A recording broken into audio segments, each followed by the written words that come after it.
Warning, this podcast contains spoilers for Season 4, Episode 5 and 6 of Succession on Max.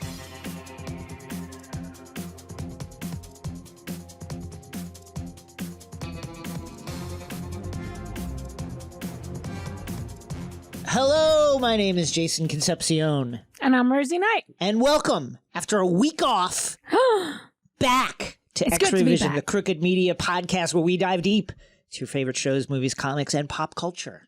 In this episode, it's a supersized edition of Market Moves. It's moving! Get your money ready because things are moving. They're moving up. They're Count moving it down. out. Moving sideways.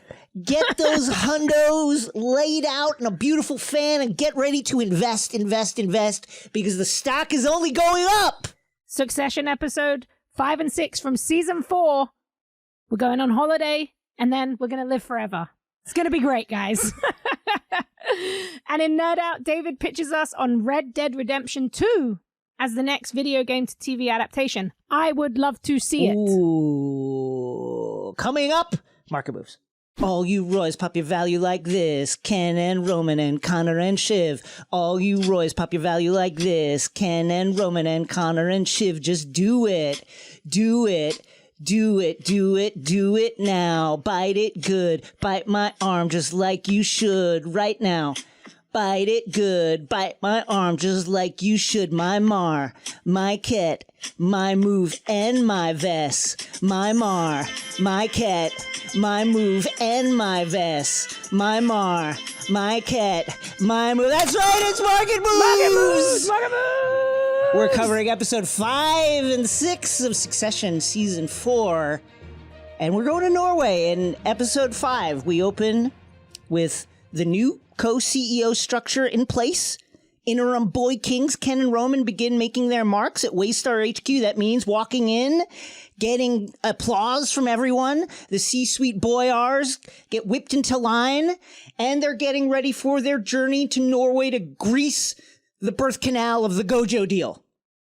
Lucas Matson requesting the presence of all the players, large and small, not just the Roy family, but all the kind of upper level executives that they might want to keep or might want to fire, as the case may be. And the timing, of course, isn't great. What with Logan recently dropping dead on an airplane, Rosie, remember that? That didn't happen. And Ken and Roman have literally been in power for 24 hours, give or take. Right. It's bad timing, and this is an obvious power play from Matson, who is just doing the most this episode. The grieving process is still ongoing with the Roy children, but Lucas Matson doesn't care about any of that. And Ken says, okay, well, let's just do it. Let's go over there and bleed the sweet. On the plane over, Ken and Roman do the absolute least they can do to make Shiv feel like she's part of this, as they had kind of agreed upon earlier, that they were all, oh, yeah, everything's going to come across your table, Shiv. You're going to be involved in all. No, and they are really not even trying to make her feel like she's part of it. This is a mistake that they will soon come to regret, I feel, as we look upon the fortunes of the future Waystar Royco company. And it is just so hilarious and bleak how quickly they went back on their word. This was literally yesterday in the timeline. We said, I'm just saying, we were right. We said they're going to fuck her over. And guess what? They're doing it. They cut her out. She is irrelevant to them. To the victor of the spoils. And, you know, there's a piece of paper with Ken's name on it. And was it crossed out?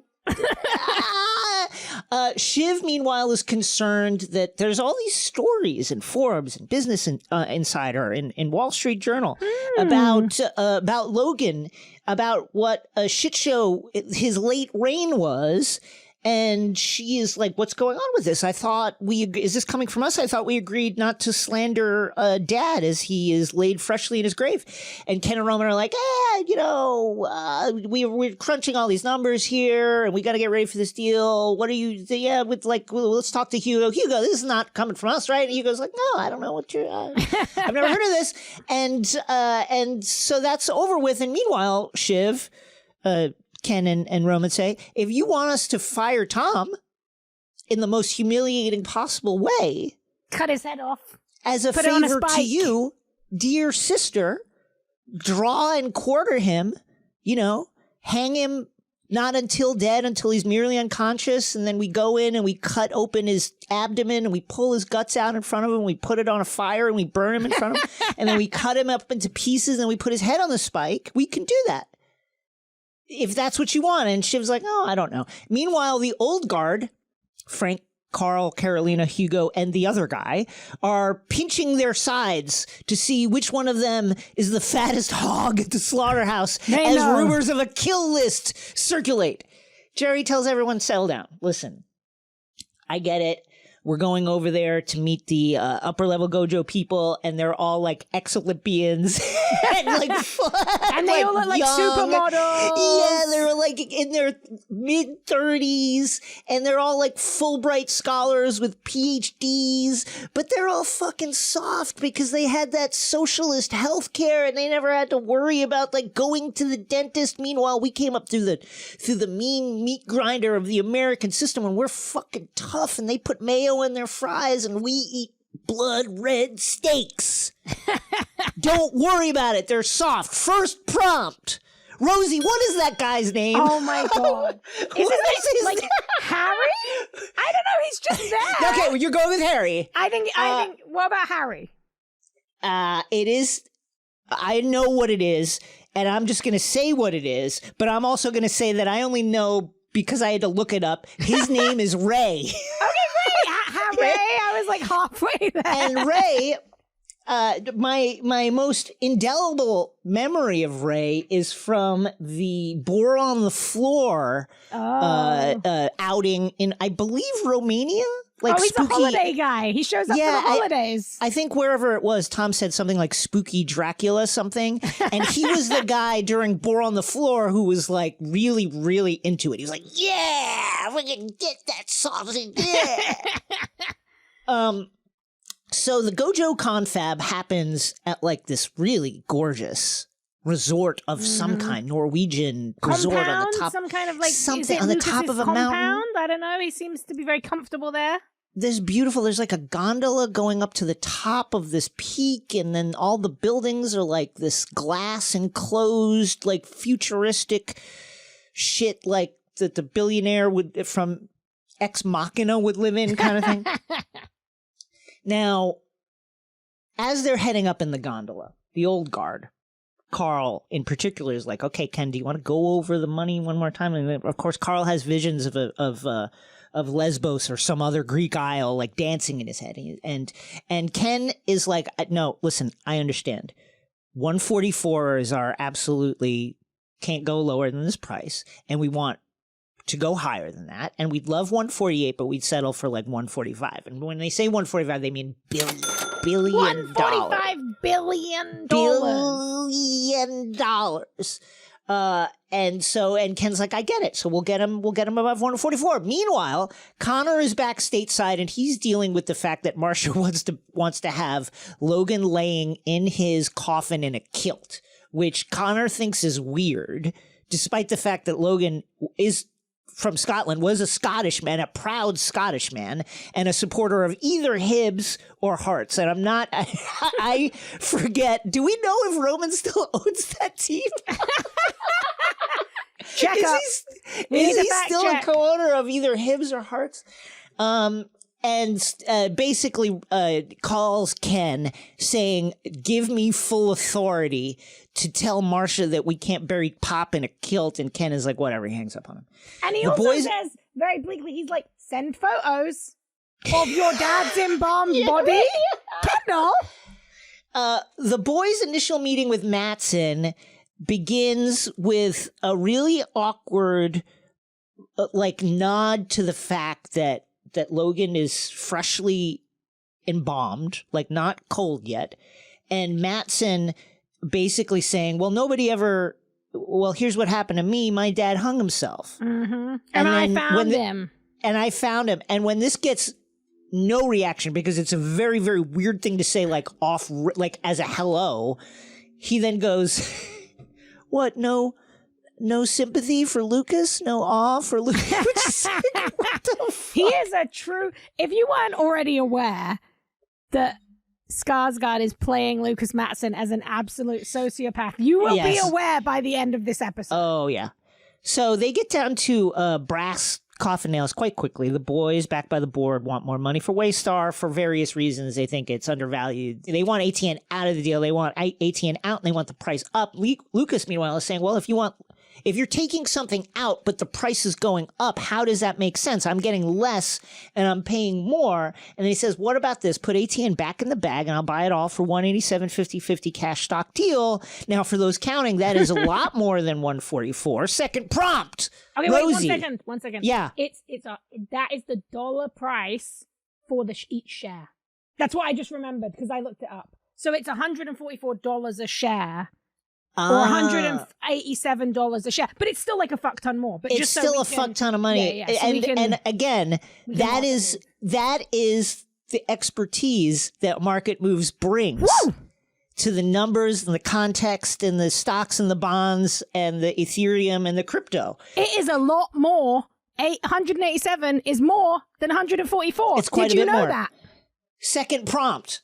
Rosie, what is your absolute basement amount of money to tell everyone to go fuck off and you would never be seen again? You'd just be living your life writing Godzilla comics for fun and doing whatever you want with your life. What is the absolute bare minimum amount of money that you would be like, I can quit everything and I will move to somewhere and I'll just do nothing? I am an extremely thrifty person, so it's probably a lot lower than anything else. But we're talking Succession, so I'll put if I would take, I'll go in those. I believe there's no such thing as a good billionaire. I'm not going there, but I could do that for 10 mil. I could be gone. No one would ever see me again. Like no question. I put $1 million in a high interest account because that's the kind of thing we do here at Market Moves.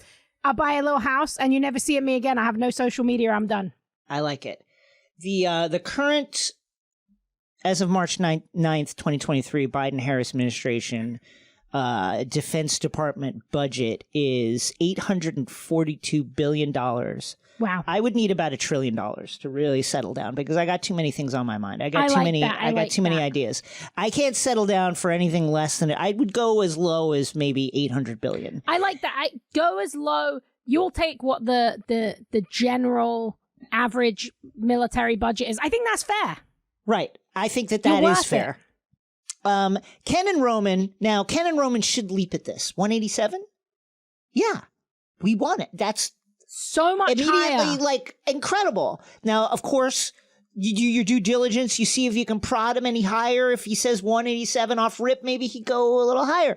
But this is immediately, it's a win. You can go back to the board and the board would be throwing flowers at you. Forever. Forever. But because Ken and Roman in their hearts and their dark, shriveled, little tiny pea hearts don't want to sell. We understand it. They want to tank the deal. They don't want it. I just want to say, I have believed ever since Kendall got the phone call from Matson, where Matson was like, if your dad pushes for more money, I'm not doing the deal. I believe Kendall has planned to tank this deal since then. And now he is planning to tank it even more. And hilariously, these two are such fuck-ups, they can't even tank the deal. Well, in fairness to Ken, Matson did say, hey, if you raise the price at all, I'm fucking out. And then they tried to raise the price, and Matson clearly was not out. It's so, true. Like, if it's a move, true. if this was like purely a move, which it's not because they want to take the deal, but if it was a move, it would be a good move. A rare good Kendall move. So the boys want to tank the deal. And Matson, I think, understands on some kind of instinctive level, like a hog, digging for a truffle, understands that he smells some sort of like emotional weakness. Even if he doesn't quite understand that they want to tank the deal, he understands that there's an emotional connection to ATN. That was their dad's baby. Their dad, Logan, fucking loved ATN. He made that big speech at ATN. He was going to fucking install himself as the cock of the walk back at ATN. He's going to rebuild his empire. He loved ATN. And the boys want it for that reason, because it was Dad's favorite thing in the world. It's like his favorite watch. And so Mattson just wants it to fuck them. That's all. He just wants ATN to say, fuck you guys, and fuck your dad. He's dead. Fuck you. So the boys now have to figure out how to not tell the board what's going on, because they would clearly put tremendous pressure on them to take the deal. For her part, Shiv is fine with losing NTN. It sucks. It is against kind of her politics, sort of. It's openly allied with neo-fascist candidate Jared Mencken, who is apparently directing the editorial over there at ATN now. And it's time to sell it for an incredible amount of money and just enjoy life. And the boys say, okay, yeah, totally, we'll look into that. Meanwhile, they're going to kill the deal. And as this is going on, there are rumors of the Viking kill list circulating amongst everyone on the Waystar side. Third prompt. Who would you kill? Who would you keep? Rosie Co. is acquiring not just Waystar, but also Gojo. You're acquiring both companies in a tremendous 50-50 cash stock deal directly out of Rosie Co.'s pockets. That's a lot of money. I should have already disappeared. I'm sorry. Who are you retaining and who are you firing? I'm absolutely retaining. I'm sorry. I don't care if she doesn't have the I'm putting this in inverted commas experience. Yeah, Shiv is staying. I think she is the only one with any sense. I'm also doing. I like what Shiv does here, as we will get into. I'm keeping Carolina. I'm keeping Jerry. Carolina, I like that too. I'm keeping those three. If I'm really doing it, I'm making one of those kind of deals where I'm paying them so much money. I'm not having any. Mattson, Roman, Kendall, all gone. Go sit somewhere else with your money. Do not be here with your sociopathic, terrible business plans and awful, scandalous. I'm bringing in somebody completely new to run it. You're all out, but you get a lot of money because that's the way this stuff goes. I like those picks. Here's who I would keep if I was acquiring Gojo and Waystar and really everybody in Succession. If I'm buying the entire Succession IP for a tremendous amount of money, 50-50 cash stock deal, I would retain Willa. And listen, Sand. Okay, you're winning me over. Sand was a flop, okay? The sand wasn't right among many other things, and the acting and the writing were terrible. But in the creative process, there's no such thing as failure. You got to keep going. I like that. This is her first foray into writing for the stage in a big way. The biggest on Broadway, the biggest way. And it was a good first try. And I think that, listen, as they say in the business, buy the dip. That was the dip. That stock the Willa stock is as low as it can get. I think it can only go up. I am buying Willa because I think those second and third and fourth projects are going to be better than Sand. I'm keeping Jerry because I think she's the only one that's good at her job. Yes, I agree. I'm going to keep Frank because I just like that guy. Me too. He's a good guy to have in your corner. That's right. And I'm going to keep Colin because somebody might try to throw piss on me because I'm so rich after acquiring the Succession IP.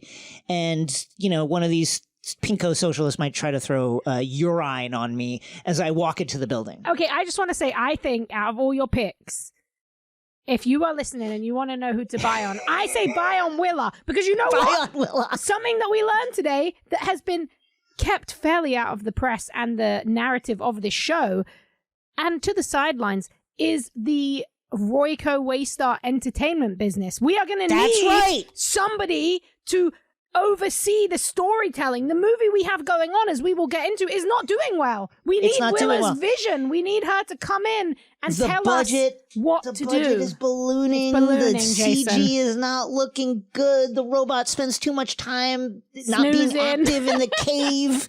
We need to pump this up. We need a franchise, folks. We need a hit. We need a tentpole, and we need the sequel, and we need the trilogy, and then we need the spinoffs. And I think Willa is the person to do it. I think she can do it.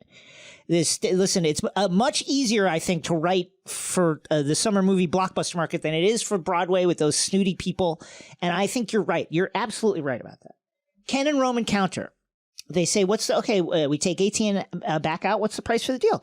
Mattson says, listen, why do you even want it? It fucking sucks. It's propaganda for angry elderly diabetics, which is all true.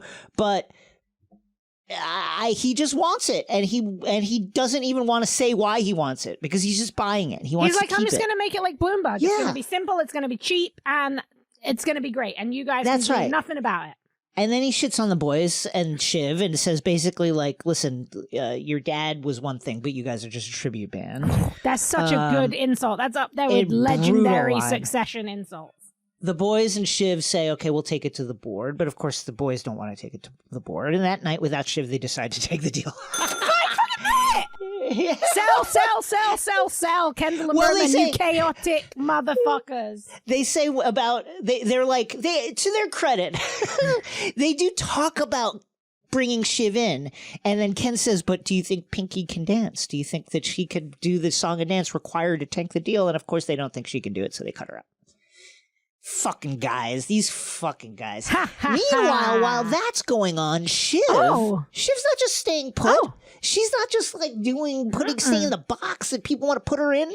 She goes and meets one-on-one with Mattson, who is blowing coke. Now, Shiv, an expectant mother, no one knows this, is offered coke. And if you'll notice, she just puts it in her hand. She pretends that she's going to snort it, but she just puts it in her hand. And I think that's responsible. And that's the kind of thing you want to see. I'm telling you, this episode, I've always been a Shiv fan. Okay? Me too. Look, she's got problems. They all have she's problems. Terrible. These Roys she's are terrible a horrible people. Human being. Horrible human being, incredibly toxic romantic partner. But I am now rooting for Shiv. And I understand that people are taking her arc this season in two different ways. Some people see it as she's being pushed to the side or being put in a kind of femme fatale trope that doesn't suit her. I personally love to see Shiv taking on these idiotic men and using her kind of feminine wiles. She is doing the tiniest amount of effort, and they are absolutely falling for it, and she is gaining control over them. And I loved this sequence with Mattson because he gives her way too much, and she now knows that she has this incredible leverage going forward that she keeps to herself, correctly so. I love this take. Shiv, listen, has Shiv made some mistakes? Did she ask for an open marriage on her wedding night with Tom? Did she cheat on her husband with her old flame Nate, the campaign manager of Succession, Bernie Gil Evis?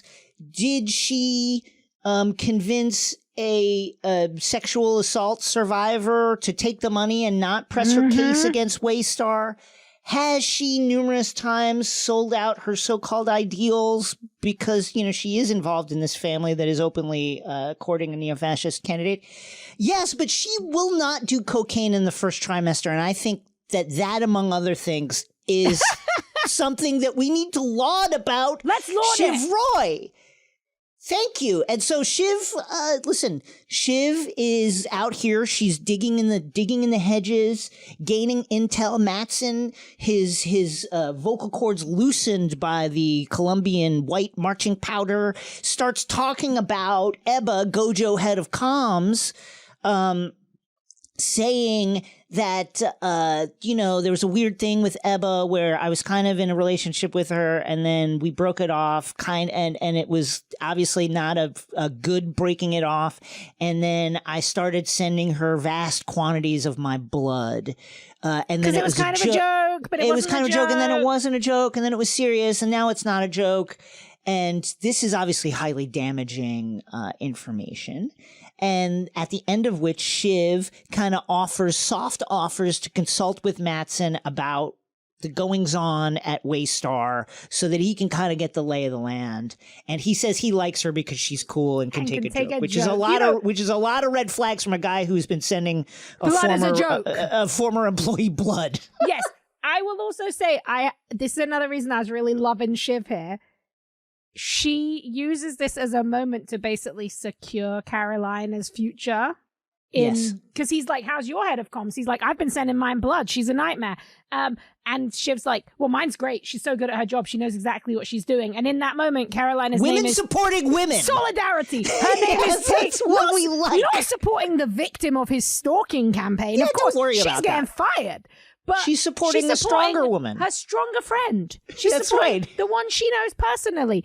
And I love that because it is this great duality where Shiv is just supporting and enabling this horrific abuser. But she's like, my friend, she's actually really good at her job. Here on Market Moves, as allies, we support powerful women supporting powerful women over weaker women. Look, we support women's rights and women's wrongs. It's fun to see them do things wrong.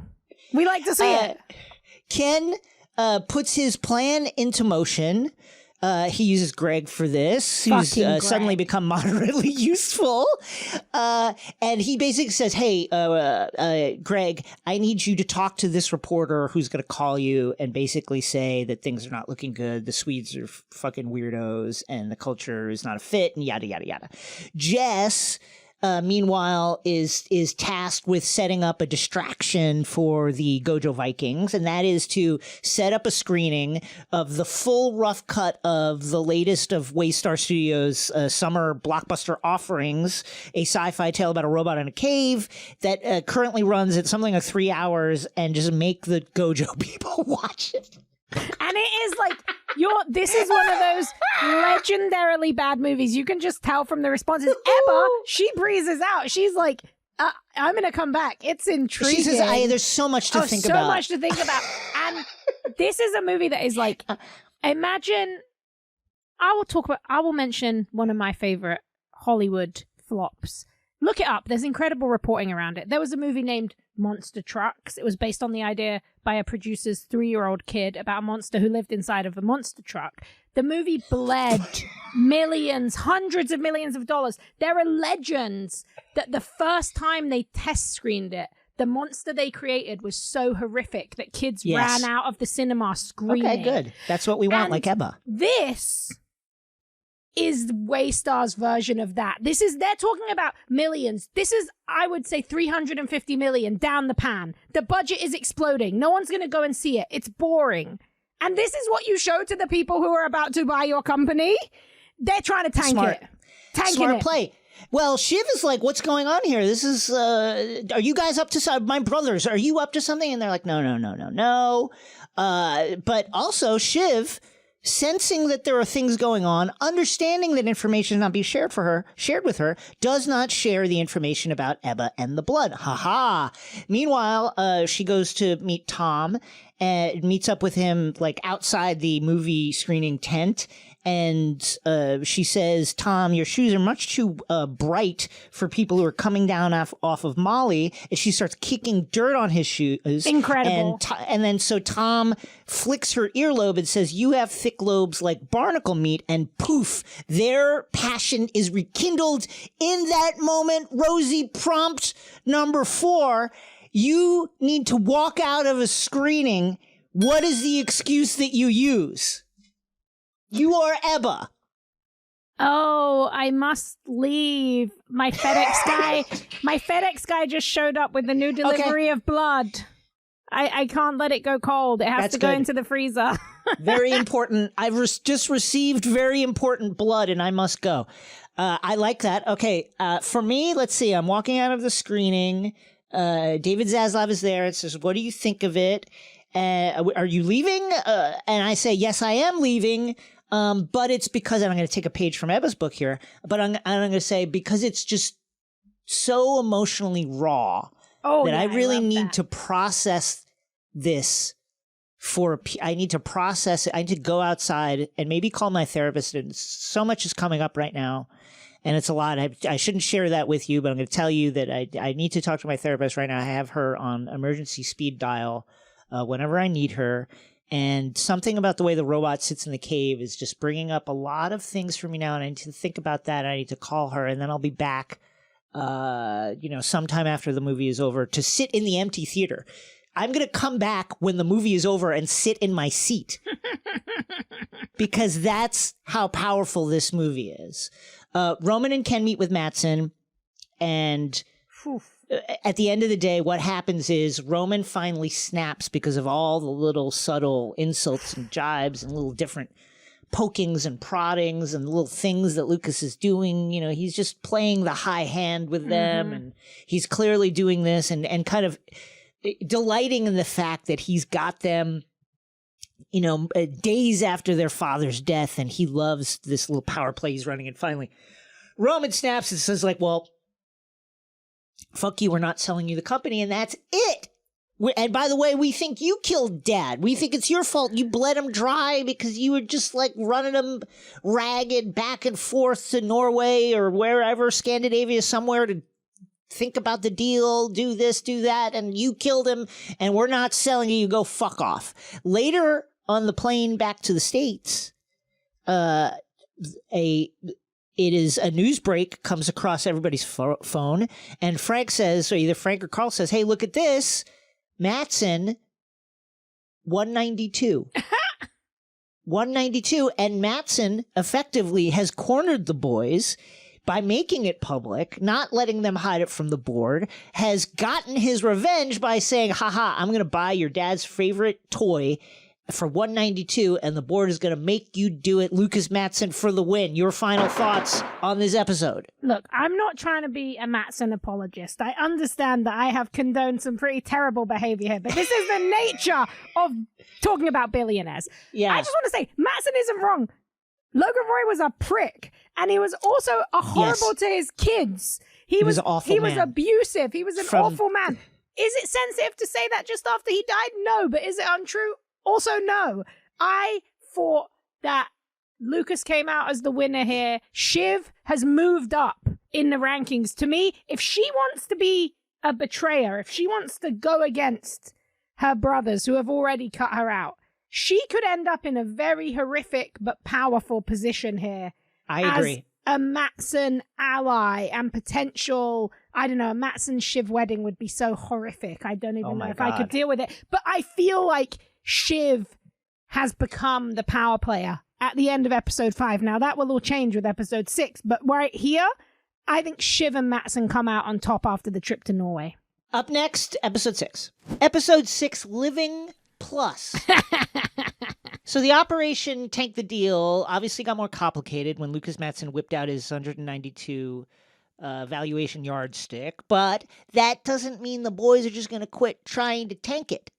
The latest plan, and get this, this is the latest scheme, and I think it's crazy, but it just might work. Boost the value of Waystar past 192, because the thought is that Lucas Mattson doesn't have any, you could squeeze that orange, but once 192 comes out, that's it. The orange has gone dry. There's nothing past 192. So if they can boost the valuation of the company past 192, that's it. The deal is off and they will keep it.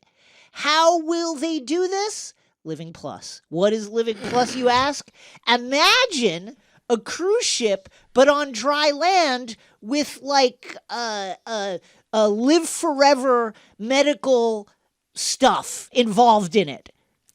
Vampire blood, baby DNA, something. You will be in a cruise ship, but you'll be on dry land with security guards watching your every move 24 hours a day. Goofy will be giving you a blood infusion, IP characters. That's right. There'll be IP characters running up and down, and meanwhile, you'll be given the latest in life-prolonging drugs, okay? Ken is hoping that Living Plus, it will be like tech meets real estate, and it'll be the stock Viagra that'll get it up past 192. Mattson's flirtation / counterintelligence scam with Shiv continues. They meet in their private jets. They meet in their Mattson comes out barefoot onto Shiv's private jet. Also, I just want to say, this was a huge power play by Shiv here. Again, bye Shiv at this point, because he turns up. They meet where their planes are being refueled so no one can see them. And he says, oh, I landed. Come and see me. And she's like, nah, my plane's being refueled. I don't need to leave it. And he has to go to Shiv's plane. She is playing him like a fiddle. He needs her, but I'm enjoying how much she's making him work for it. Yeah, that's why I always have a fresh plane waiting. Always. I don't want to wait for the refuel. I have the fresh private jet waiting at the tarmac. And then I have this crane that kind of like puts the plane that I'm in on the side, and I fall out the little door into the door of the other plane onto a couch, and then the plane takes off. I was going to say, I don't have to wait. You cannot tell me that you would spend your time walking down the stairs of the plane to a different plane. Good. I stopped using my legs years ago when I was when you got the 800 bill. That's right. So Mattson hates Living Plus, as he should, and also it's a terrible idea. Yeah, it's not only a terrible idea, it's like if you were buying a used car, and then the current owner of the car who's about to sell you the car is like, hey, also, I'm gonna put the car into pimp my ride mode and put 5 PlayStation consoles in the car before I sell it to you. Why are you going to pay for them? You have to pay for them. That's my car. I haven't bought it yet, but don't do that. So he doesn't get it. So Mattson makes his pitch. He's like, hey, kill this product launch because it's stupid. And also I need someone inside who's going to tell me all the stuff that's going on. And that person should be you. And Shiv plays coy, but she's thinking about it. A 5th prompt. Is Mattson serious, or is he going to betray Shiv as well? Does he really want to hire her on as his like head of whatever? I think that Mattson has a short and intense attention span, like many sociopaths. I think he does too. It's all the microdosing. Yes, I think Shiv is very curious to him, and I think he is interested in the way that she doesn't really bow to him or have any real interest in the deal. He obviously also thinks he can get something from her, but I think for now, he is committed to this bit, whether it would outlast him getting what he wanted or them sleeping together or Shiv joining or the merger. I don't know, but I do believe in these moments, he sees her as an ally. That's right. I think that's right. Everyone on the Waystar side is in LA for Investor Day and the Living Disney Plus Plus launch. Ken and Roman brief the execs, including the old guard, on the latest about the deal. Ken then kind of soft pitches, do we really want to do the deal? Do we really want to, like, isn't Mattson's kind of weird? And then Roman chimes in. He's like, yeah, he's like confidentially, like obviously not for wider spread. This is just for this room. Cone of silence. Is Mattson crazy? Is he mentally ill? He kind of went like berserk on us when I blew up at him. And, it's obviously like we're not medical professionals and it's not for us to say, but maybe he's unwell. I don't know. And then Jerry says, but he's a genius. Everybody thinks he's a genius, and nobody minds when geniuses act weird. Look at Elon Musk or any other person that people think are geniuses. They all do weird shit, and everybody's like, that's great, because they're fucking geniuses. And then Carl, who's still sizing up, which Greek island he's going to buy. Like basically flicking through the brochure. Shoes. Yes, it's like, yeah, don't worry. He's a weirdo. Who cares? Like, I'm fucking ready to cash out big time. 6th prompt. Rosie, you need to kill a deal. Everybody wants this deal. I want the deal. Vasilis wants the deal. Chris wants the deal. Saul wants the deal. Delon wants the deal. Everybody wants the fucking deal. You are involved in the team that is forging the deal. And you want to kill it. How do you kill it? Oh, man, I'd be so bad at this. Okay, let me put my market moves hat. Yeah. I would kill the deal by saying, look, if we do this deal, then the only way I'm going to do it is I'm going to take all the money. And I will be the one who does the deal. And no one else will get any deal money. So the deal will be over. So we may as well just not do the deal. And then you guys don't lose this money that you don't have. I like it. That's good. I think that could work. I think it could work with a little framing. Let me try it. So, I'm sitting there in X-Ray Vision headquarters over in Malibu, right on the beach. Oh, yeah. And we're sitting there in the boardroom, and we're looking out at the ocean, and Vasilis is flipping through, his iPad Island, pages of Greek islands where he's going to start his cult, and Ryan is thinking about buying the Knicks, and Chris and Saul are going to open a movie studio. and I need to tank this deal that's going to make us all even more monstrously rich than we are. And I'm going to look. I look at everybody in the eye and I say, and I sigh very heavily. And I stand up and I put both hands on the table and I look down and I look up and I say, and I make eye contact with everyone in the room and I say, money isn't everything.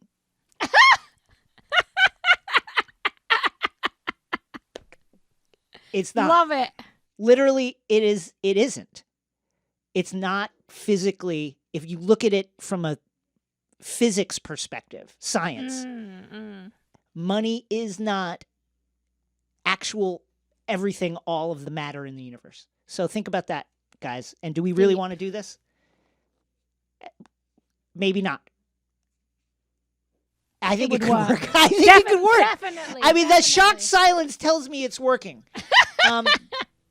Shiv, meanwhile, smells something rotten in Gothenburg, which I think is a Swedish city.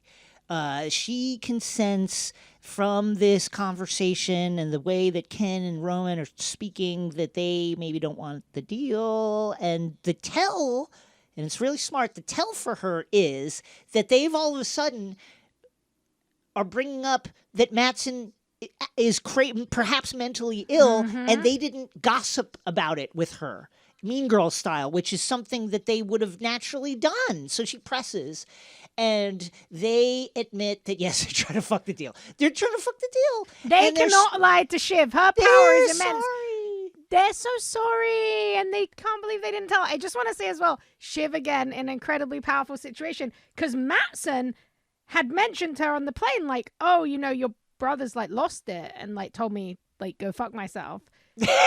And she was like, sounds fake to me. And now she knows it's true because they're trying to, like, reflect and pretend that that's what Matsson did to them. And yeah, and I mean, this was such a great moment for Shiv and such a pathetic moment for Kendall and Roman, because they just cannot even commit to the bit. Like, if you're going to cut her out, cut her out. You did not need to tell her this plan. It was a terrible idea. But they do it, and then Roman, he wants the hug. He wants to feel better. I will say this. It betrayed a troubling amount of humanity from the brothers that they couldn't flat out lie to their sister, who they apparently love, face. So that part of it, you know, I like that. You're seeing the silver lining. Now, Shiv, the meeting lets out, and Shiv has scheduled a conference room in which to weep if she needs to, and now she needs to because this is actually a brutal betrayal from her brothers that she takes in stride. In the room, she's like, oh, yeah, no big deal. Okay, you want to kill it, and you didn't tell me anything about it, and you've been talking about killing it apparently for days and plotting and scheming to kill it. And I'm supposed to get read into every decision, but you've kept this from me. And she is actually very, very emotional about it, and she begins to cry. But then Tom walks in because he's just happened to blunder into that office place, and he comforts her and they kiss. A reunion is bubbling, shockingly. Roman then has some business over at Waystar Studios, and he goes to meet the head of the film division, Joy Palmer, big-time Muckety Muck Film and We Would Guess TV also. Yeah. Waystar, of course, as we've talked about, needs a valuation higher than 192. So Roman, thinking, okay, well, hopefully maybe film can do that for us.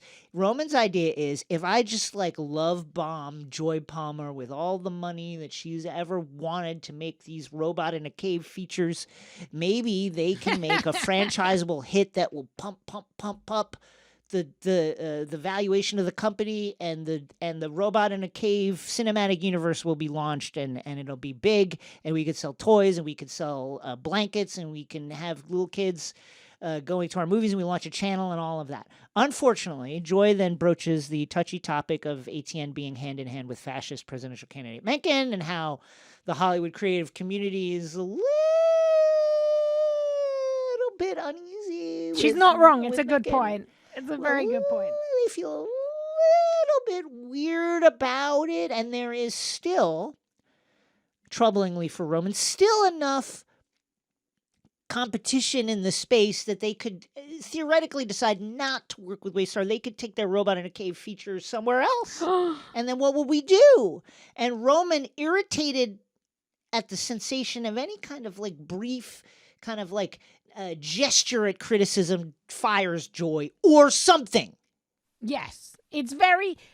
He puts it out there as kind of a jokey threat, and then when she doesn't immediately start kissing his ass, he kind of decides he's going to commit to it. But it's also unclear whether it would legally be something he could do in that way, because there are like 10 other people he would have to go through.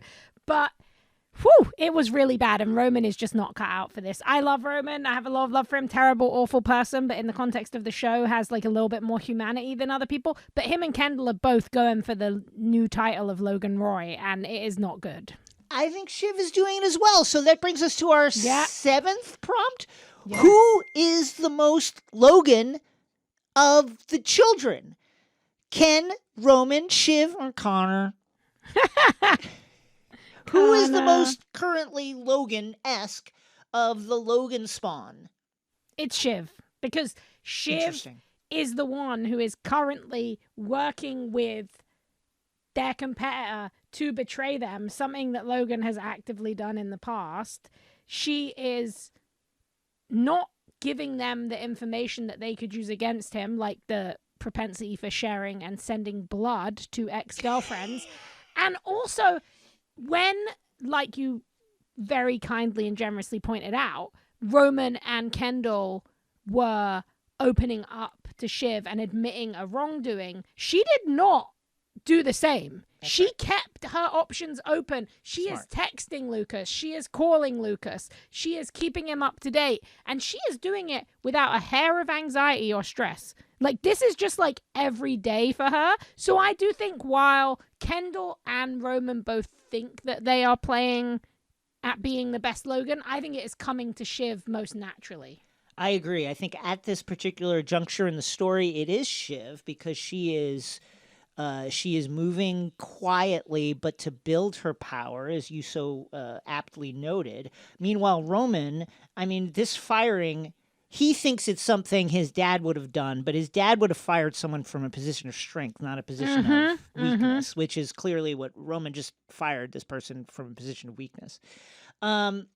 Meanwhile, Ken is getting up for the Living Plus presentation, and he's working with the stage crew to get the stagecraft right. All he needs before the presentation, which is tomorrow, is like a legitimate, like a little house with wood. A full house that will represent Living Plus's living arrangements. You know, easy. Maybe we can think about like maybe Spanish style if you want to do that, or maybe those like really cute kind of like European gables. And then it'd be great if there was like a blue sky with like clouds moving across it, and it doesn't have to be like full like Tony Stark, like like Iron Man 3 like holographic presentation, but it could be, but if it can be that, he's seen it that'd in be Berlin. Great you if can do it. You can. That's do right. It. And he lays down a new rule for those Hollywood folks working for him. He says you can't say no.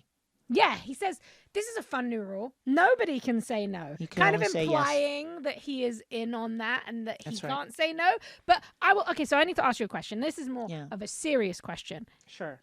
How's Kendall doing? Because he seems like he may have either relapsed or he's in a mania or both. Because he comes to this 24 hours before the presentation and starts making like Broadway play style demands that would take 3 months. And he is excited about it and feels, honestly, truly feels like everyone else is excited as him when he's actually putting everyone out. He doesn't seem like he's doing great. And anyone else who watches the Succession television program on Max, understands that there would be no amount of surprise should Ken suddenly bobble a baggie of some white powder onto the, like, no, it would not surprise anyone. I would not be surprised. In fact, it would surprise me if he wasn't dabbling right now. I would be surprised if he wasn't in Scrooge McDucking into various vats of white drugs. Shiv and Tom's ongoing reunion continues apace at the Investor Day Gala with a little game of Bitey, which apparently Shiv has a game that she used to play, which she has never shared with her husband, soon to be ex-husband. And the game goes, you bite each other's arms until the one of you can't take the pain anymore, and that's it. Later, they go to Shiv's hotel room, and Tom admits that he betrayed her in season 3, basically for the money. Shiv, I love money. You know that I love money. You never let me wet my beak in the money, never let me in. And it was always going to be me between you and your dad. And I picked your dad because he's got a lot of money. And I could buy some nice watches. And I thought that was the most expedient way to the money. And let's be honest about it. You wouldn't give a shit about me if I didn't have nice watches, nice suits, could take you to 5-star Michelin star restaurants. You don't want to go to fucking Olive Garden. You don't want to do that, right? You don't want endless breadsticks. Yeah, you don't care about that. And then they have sex. Jerry reads Roman the riot act for fire and joy without telling her, without telling anyone, just at the spur of the moment. And apparently Joy has retained counsel, and good for her. She needs it. And she's going to get a big payout. And I can't huge payout. And honestly, is it not for the best, Joy Palmer, to be free of this terrible institution? Which by the way, here's a little inside tip for all the listeners to Market Moves. Buy Waystar. Buy. Roman says, I didn't fire her. I said that she was fired to her. That's all. Classic Roman. Never met a consequence he can deny or avoid. Roman, who we all remember jacking off against a window in season 1. Anyway, now, Roman is feeling once again that sensation of criticism coming from a person. And he says essentially to Jerry, hey, remember that thing where you were fired, where I fired you because Dad said to fire you and I did it? I delivered that message. Well, what if you're just fired all over again because something about cruises, you did it poorly and you're fired? And then she says, be serious for a second. You are interim co-CEO. You're just minding the store here. You're subletting. And Jerry was not on the kill list. That's right. I'm going to be working at Gojo and be working very happily for multi-billionaire Lucas Matson, and understand that tech is the real shit. They're not like this old money, out of fashion media money kind of old people stuff. They're where the juice is. They're where the money is. They're where the market is moving. And you just should realize that and go with the money.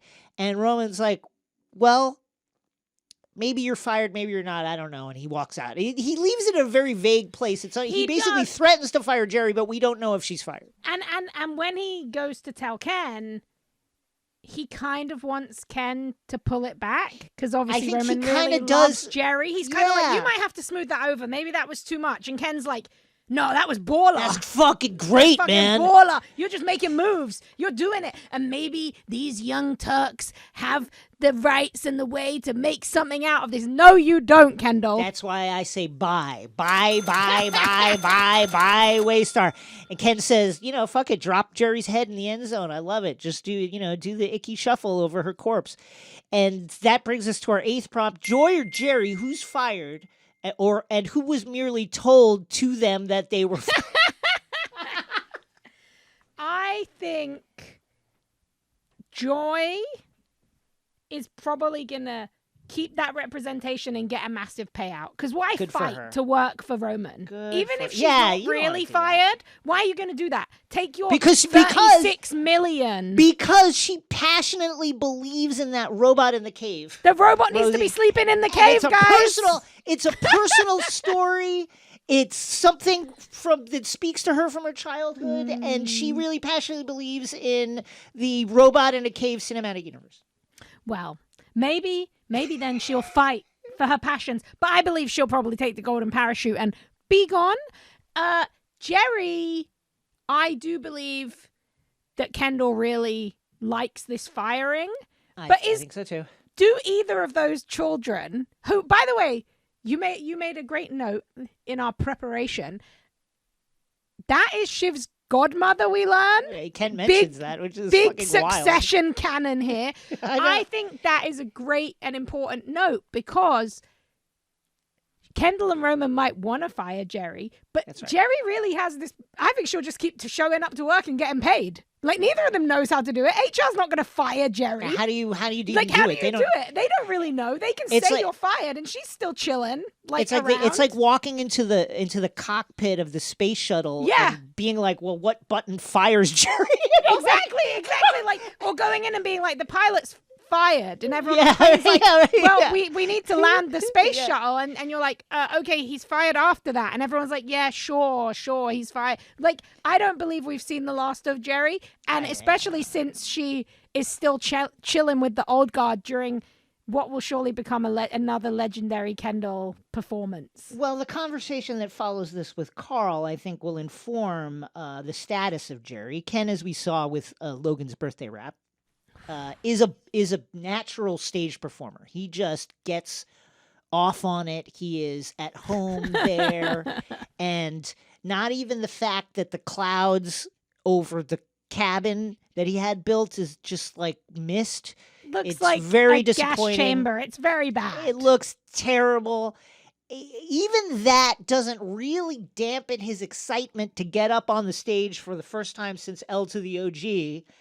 He is somewhat shaken, however, when Roman, fresh off this conversation with Jerry, and in which Jerry essentially says, hey, you have to let this deal go through. What the fuck are you talking about? I will say, secretly being manipulated by Shiv and Mattson. That's right. Because Mattson is saying, please stop this, please stop this. So Shiv's kind of trying to spook him by making him think it's going to go wrong, and pointing out that Kendall is clearly overhyped about this, and that the stage looks terrible. So basically Roman has everyone in his ear saying, stop this.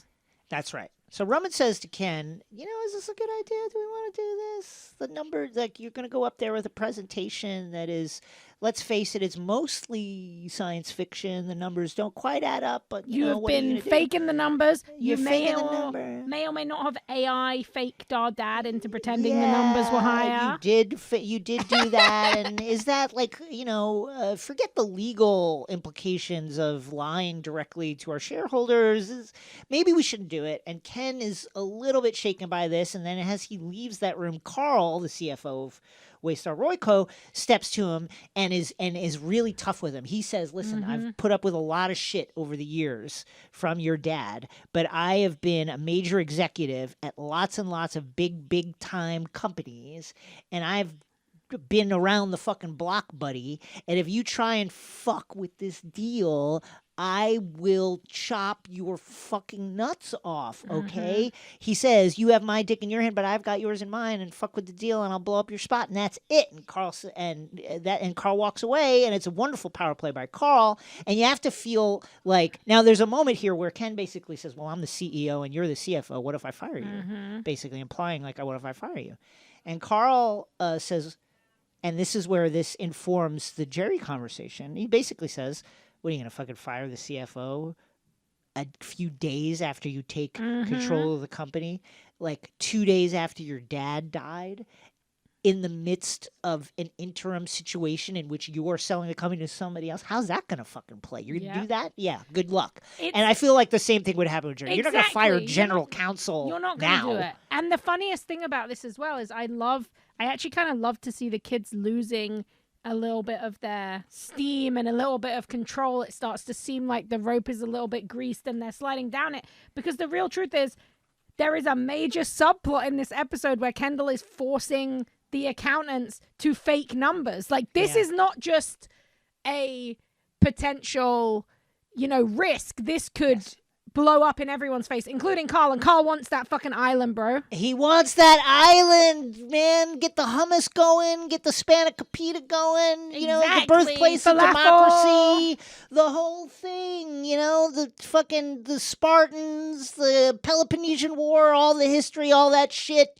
fucking let's get it going. And that's what he's going to be doing, is studying the rich history of the development of European democracy and the traditions of democracy that have formed our beautiful American system. And he's going to be doing that, studying that with his brother-in-law there on the island that he is going to purchase. It's all academic pursuits, merely for the betterment of the mind. That is what Carl is into. Ultimately, mankind. Because if his mind gets better, everyone will, every ship will be The things that will happen on the Greek island to be named later, owned by Carl and his brother-in-law, will put this down and buy stock in this. They will better the human race. Better the human race. Every problem that we face, war, injustice, inequality, violence, paper straws, all of that will be solved on some Greek island that we don't know about right now. Ken's presentation is what it made me cringe so hard I blew out a vertebrae in my neck. Yeah, he starts. It was absolutely horrific to watch. My mom had to leave. My mom is visiting and she had to leave because the episode made her so uncomfortable. Not fully leave forever, just go for a walk. He opens by saying big shoes, saying that, he's filling his father's shoes. He repeats the phrase big shoes at least like 9 times. And everyone is watching him like, this man is having a nervous breakdown. Like, this is worse than the rap. Then he says, who's big shoes? And Logan appears on the screen. Computer background, but like assets taken from an earlier shoot hyping up Living Plus, obviously taken before the absolutely tragic demise of Logan Roy, high in an airplane with his mistress and other executives. And aided, this presentation is, by, as we have noted, completely spurious fictional numbers. Bottom line, the numbers and Logan Roy's CGI edited form say that Living Plus will double. That's right. You heard right. You heard correctly. That's not earwax in your ears. You don't have to take the AirPods out of your ears. You heard right. Waystar Royco's value will double because of Living Plus. And everybody loves it. Everybody loves it. But I just need to say, if you're wondering what Living Plus is, Kendall essentially goes on stage, pitches this horrible kind of fabricated community where there will be security guards. You can see Goofy. Maybe a director will walk past who made a movie about a sleeping robot. Yeah. And the big promise is that you will essentially live forever. He promises people immortal life. We are getting into very weird territory here. Now, this is based on vaguely real... There are real things like this. Medication.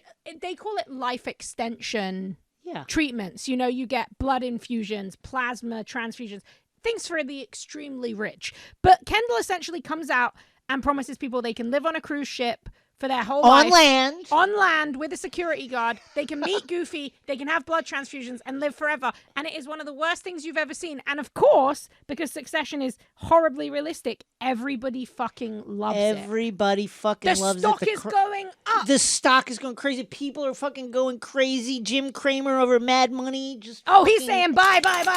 He's going bye. He just his butt cheeks blew up. And flew across the studio. Such was the excitement at the announcement of Living Plus. Who doesn't like it is Lucas Matson. I was going to say. Who tweets, I forget the actual phrase, but it is the German phrase that was over the concentration camps that welcomed the sad victims of the concentration camps, and translated it means something like work makes you free. Work will set you free. Basically, he is trying to say in a joking way that these are concentration camps for rich people who willingly go there. And It's not probably, a great thing to do. I don't think that's a good thing. I would say to never do any tweets about Don't the do Holocaust in general, like especially not a joke tweet where you put it next to a character, a fictional IP character. Very horrific business. I have to say, this was a big turnaround because Mattson, he thought he was doing something here. He thought he was doing it. Unfortunately for him, Kendall dealt with it. He seizes on this. He seizes the moment and kind of, he half makes a joke. He acts incredibly magnanimously. He manages to end with a standing ovation thanks to his, Jurassic Park style Richard Attenborough, Brian Cox, dad who's helping him there. And Mattson ends up making himself look like a Nazi, which, let's be real, he is meant to be a alt-right kind of Nazi tech nightmare. He did quote the Nazis, to be fair. To be fair. So, he did just quote He did. And it makes Mattson look bad, and it makes Kendall's stock value rise. Right. He looks better. So high. And everybody loves Kendall. He might get to that $192 per share with this performance. He might get north of that. Carl, who was ready to literally castrate him. Carl is like, this man's special. He says, I know special when I see it. Because it's some of the Greek islands that I'm looking at are very special. And I get the same feeling when I look at Ken. I get that same feeling of specialness. I have to be honest. In that moment, I felt like, for the first time this season, I felt like Carl's eyes moved away from the Greek islands. And I felt like he might, in that moment, he was getting sucked back into the Roy black hole. And I think he sort of was considering, like, what would it be like if he was like this all the time and we really could mold him into a new Logan? Like, how much more money could I earn? Yes. How much more capital could I gain? How much further could I rise? Obviously, betting on Kendall, who is a literal murderer and has had many emotional problems throughout this series, not a good bet. Manslaughterer. Oh, sorry. Manslaughter. I don't know how the laws work in the UK, England. But I don't know if it's the same. But I would imagine it would be like a manslaughterer. I would say murder. The connotation does come with an expectation of intent.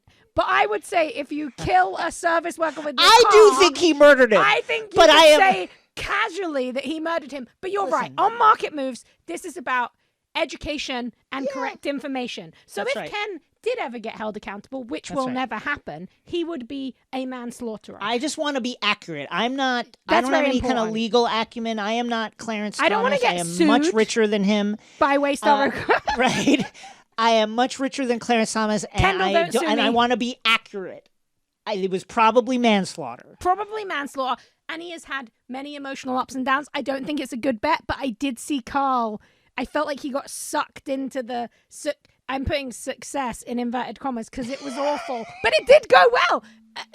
Kendall's back on top, and I hate to Ken see is on top, and and you can see the worry on his siblings' faces, on Roman's face, on Shiv's face. They're thinking, God, has Ken strapped himself to the rocket ship to the top of the mountain? Has he actually done it? And Ken is high off of this. He then re-edits his dad's video so that and sends it to Roman so that their late father, again passed away 48 hours ago or something, is saying to Roman, I have a big announcement to make. Roman Roy has a micro dick and he's never been right about anything. And Roman, being an absolute pain pig, watches the video again and again and again and again. Actually, important to note here, Greg is rising up the ladder of power very quickly because it was Greg who illegally edited the deep fake style video of Logan Roy to say double Waystar Royco's value, where before it said to raise the value or something. And I feel like when it's unclear whether Roman knew that Kendall was going to do that. And I feel like when he was listening to that edit, it was kind of like playing in his mind what Kendall had done. Not just this cruel, masochistic thing that honestly, like Kendall said when he watched the original cut of the video and his dad was insulting the kids, he said, that's a Valentine's Day card. These kids actually love to hear that. But I think Roman is feeling he's already starting to have to plan his play of how to get rid of Kendall or get back in the good books, because he's basically forgotten now. Kendall is the CEO. There's no co-CEO after Roman turned down being a part of that speech. How does Ken celebrate the highest moment of his professional career? Well, he wants to do it in water. Water has been such an important medium for Ken. It is, of course, where he did murder a guy in water. It is where he tried to commit suicide in water in Italy. And now it is where he baptizes himself at the church of his own success, diving into the waves off the coast of beautiful Malibu.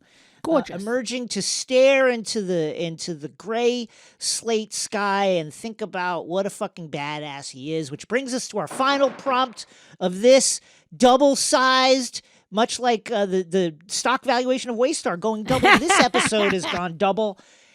The final prompt: who is the biggest threat to Ken? Ken is at the mountaintop right now, and you know what that means. There's only one way to go, and that is down. Who, if anyone, will bring him down? Will it be Jerry, Carl, and Frank, the old guard, and also Ray, that guy?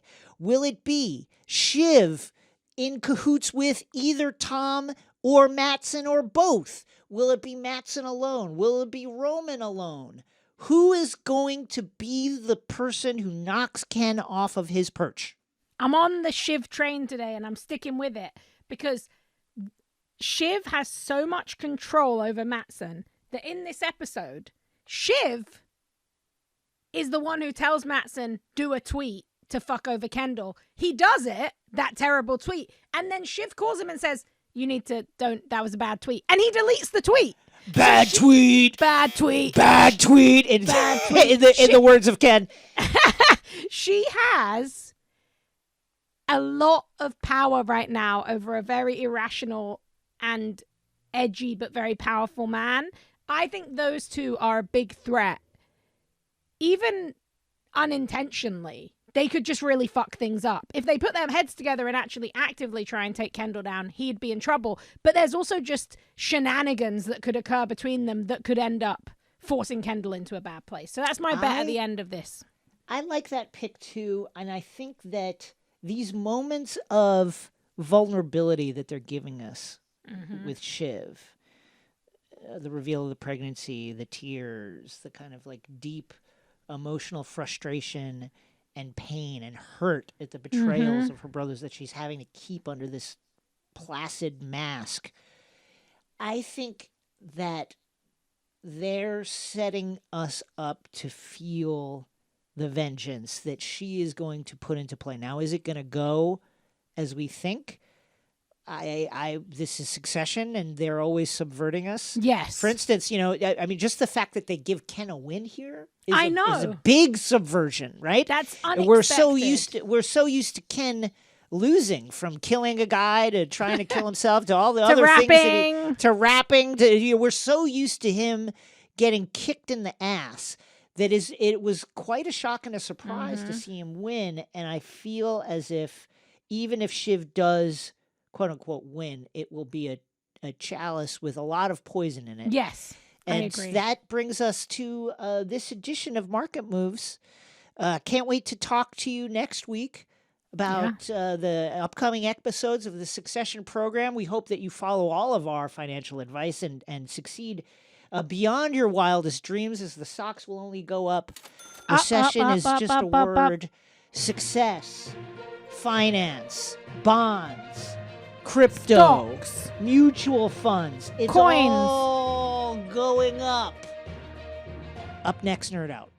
In today's Nerd Out, where you tell us what you love and why, or a theory that you're excited to share, David pitches us on Red Dead Redemption 2 and why it should be the next video game adapted for TV. I can't actually believe that hasn't happened yet. It's a good idea. They must be thinking about it. They must be thinking about it. Hi, Jason and Rosie. My name is David, and I want to talk to you guys about the Red Dead Redemption universe, which I think should be the next TV adaptation of a video game. I've played Red Dead Redemption 2. I picked it up during the pandemic when I needed to pass the time with a new game. and I feel like it's the best single-player storyline I've ever played. It's a huge open-world game with hours upon hours of different main quests and side quests, and what really makes Red Dead Redemption 2 special is the storyline and the character development of not just the main character, Arthur, but the various different side characters you get to play along with. Especially, I think Sadie Adler's character is the best character development in the game. Essentially, what you get to do is you play as this member of the Vanderlyn gang, Arthur, and you're traveling through a world which is leaving the Wild West behind as America moves into the 20th century. And your character starts to question his loyalty to the gang, his loyalty to his leader, Dutch. And I don't want to spoil too much, but, you just get to really see these characters grow, change their mindset about the world around them. And I think that with the many different hours of gameplay and the character development, it really leads itself to a TV adaptation that could span multiple seasons, and then you could move into the story of Red Dead Redemption 1, which follows a different character that you see grow in RDR 2.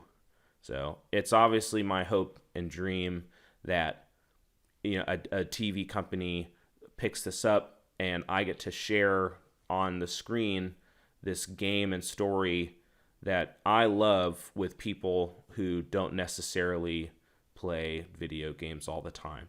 So thanks for your consideration of this Nerd Out pitch, and a shout out to your sound guy, Vasilis, who was a grad school classmate of mine. Cheers. Thanks, David. If you have theories or passions you want to share, hit us up at xray@crooked.com. Instructions are in the show notes, as always. That's it for us. Rosie, any plugs? Yes, it is Free Comic Book Day. This is a plug for you guys. On May 6th, Free Comic Book Day will be hitting your local comic shops. You can get free comic books. Many different comics from all different publishers will be available for free, and you can go and grab them. I will be doing a signing. If you are in the LA area, you can come to Jeffrey's Comics, which is a really brilliant local comic shop that I love. Me and a bunch of my buds who've worked on Godzilla will be there, along with a load of other cool local artists. You'll be able to grab some free comics, get some stuff signed, buy some rad graphic novels, support a local comic shop, come and say hi to me. It should be very fun. I love it. Well, folks, it is May. That means in a little over 2 weeks, May 19th, so close. On Amazon Prime /Freevee TV, you can watch the Primo television program, executive produced by Michael Schur, television's Michael Schur of The Good Place and The Office, and Parks and Recreation, and 4-time New York Times bestseller Shea Serrano. It is a beautiful, wonderful single-camera tale in the Michael Schur style that is sure to leave you laughing and clutching at your heartstrings. And it's available to watch May 19th. Add it to your watch list now. Amazon Freevee. Add it to the watch list now. And catch the next episode of X-Ray Vision Friday, May 5th, in which we will discuss the final installment of the Guardians of the Galaxy trilogy, Guardians of the Galaxy Volume 3. What a wild ride. It's a wild ride. If you want to see us as well as listen to us, you can subscribe on YouTube, where you can watch full episodes of the show. You can follow us on Twitter @XRVPod, and check out the Discord to meet and hang out with tons of amazing fans and listeners. Plus, Jason and me are in there. That's right. 5-star ratings, 5-star reviews. We Five, gotta five, have five, them. You five, gotta five, give them five, to us. five, We five, need them. five, Here's five. one from Johnny Blas. Fantastic. Jason and Rosie are very well researched and hilarious. Thank you. Love this podcast. Their love of comics has introduced me and through me, my children, to the wonderful world of comics. Thank you so much for your commitment to excellence. Thank you, Johnny Blas. So kind. Thank you, Johnny. See you next time. Bye.